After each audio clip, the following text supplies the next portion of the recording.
Tuesday night saw Mayor David Cruz, as he said, concede his race to the challenger, Mindy O'Neill, who was leading by 280 votes with all precincts reporting. Up to 1,450 ballots, both absentee and question ballots, remain to be counted, although both candidates were skeptical that results would shift.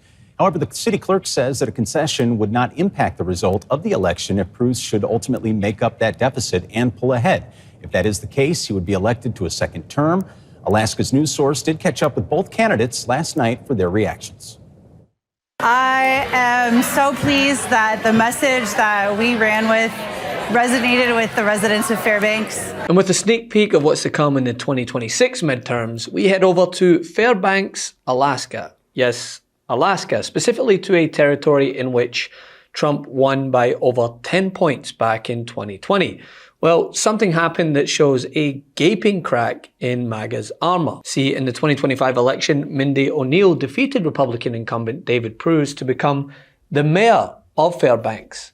A seat flip that's not just a local change, right? It's indicative of a pivot away from a style of politics that's growing more unpopular by the day. Hi, Mr. Johnson.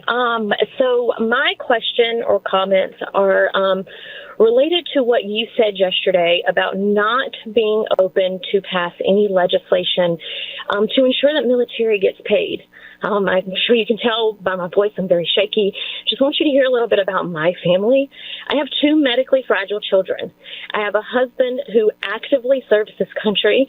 He suffers from PTSD from his 2 tours in Afghanistan. If we see a lapse in pay come the 15th, my children do not get to get the medication that's needed for them to live their life, because we live paycheck to paycheck. I heard you earlier say that you side with President Trump on anything that he says. Well, I just read an article this morning that said he absolutely wholeheartedly believes that there needs to be legislation put in so that we do not miss a paycheck. You have the power to do that. And as a Republican, I'm very disappointed in my party, and I'm very disappointed in you, because you do have the power to call the House back. You did that, or you refused to do that just for a show. The 10 states facing the biggest health care increases if Republicans refuse to act, all red states. West Virginia, looking at a 387% rate hike for families that rely on ACA tax credits. Wyoming, 382%. Alaska, 346% rate hike. Tennessee, 320%. Mississippi, 314%. That is 5 red states where premiums are going to more than quadruple for families that rely on those tax credits. But you know what? Let's keep going. Let's do the next 5. These are states where the average premium will more than triple for families relying on the tax credits. Texas, 289% increase. South Carolina, 285%. Alabama, 284%. South Dakota, 235%. And North Dakota, 234%. So there you have it. Now, why does this matter, right? Well, while the ballot in these elections does not list party affiliations next to candidates' names, it's long been known that Republicans have held the role in Fairbanks for nearly a decade. The incumbent Cruz, a conservative backed by local Republicans, was elected mayor in 2022.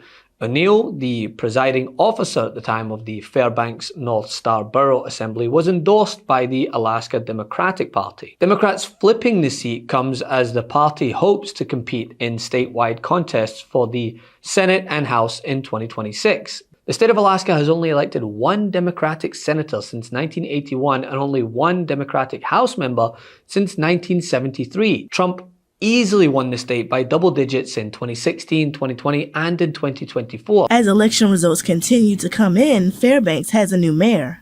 Unofficial election results show Mindy O'Neill leading over 1,800 votes. David Cruz follows more than 1,500 and conceded Tuesday night. Your Alaska Link sat down with Mindy O'Neill, the new mayor of Fairbanks. She says the moment still hasn't sunk in. I was back and forth between a state of shock, disbelief, and then like, heck yeah, of course I am. So let's do this. She thanked her supporters and campaign team for helping make it happen. I was surrounded by some of my best friends, my family, the community. I had an incredible team surrounded me and the campaign volunteers and staff.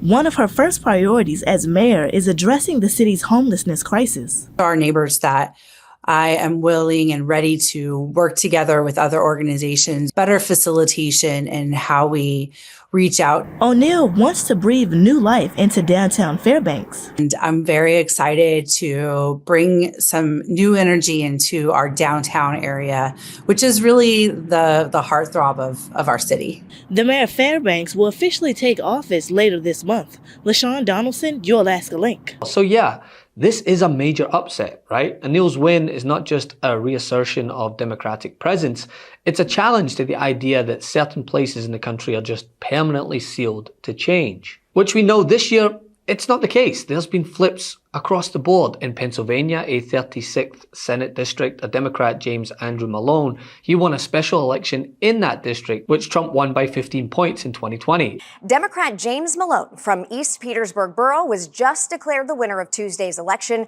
flipping the state's 36th Senate district for the first time in decades.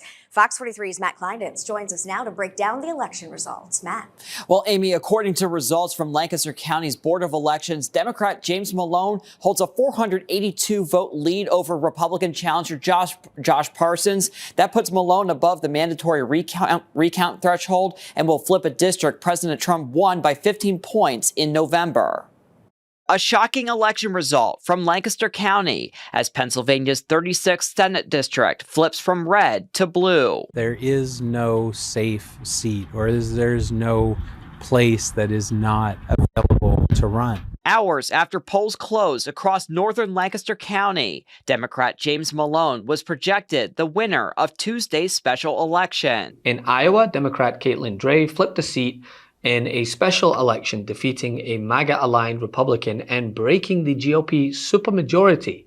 That district also super Trump territory. A Republican supermajority will become a simple majority when the Iowa State Senate returns to session in January. That means while Republicans do still hold both chambers and the governorship, the 2/3 vote they need to approve any administration appointees won't be quite as easy to find. It gives us a sense that we will be more part of the mix than we have in the last couple of years. Caitlin Dray will be the new face at the Capitol in the second half of the assembly. When you return to your district and you come back and talk to voters at their door, they don't care if it is red or blue or top or upside down. It's what matters to them and their pocketbook. And in a lesser known case in Louisiana, Cleo Fields won a redrawn 6th congressional district, turning a reliably Republican seat blue, just the second time in 50 years that a Democrat carried it. And what's important about this victory, right, is O'Neill campaigned less on MAGA slogans and more on, actually governing, on roads, public services, on accountability. We deserve a safe city. I'm Mindy O'Neill, and I know how to strengthen public safety in Fairbanks. The firefighters trust me to lead. That's why they're endorsing me. As mayor, I'll focus on recruiting, retaining, and building trust with our first responders. Let's make Fairbanks a city where everyone feels safe. On October 7th, I'll appreciate your vote.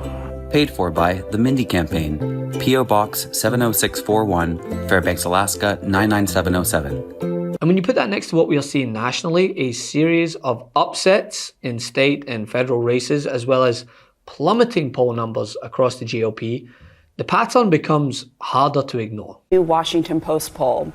It shows that 47% of Americans believe that President Trump and the Republicans are mainly responsible for the shutdown. You see it here on the screen, compared to just 30% of Americans who blame Democrats. Of course, Republicans are the ones with the power. Do you agree with Americans in that poll that see the shutdown as your party's fault?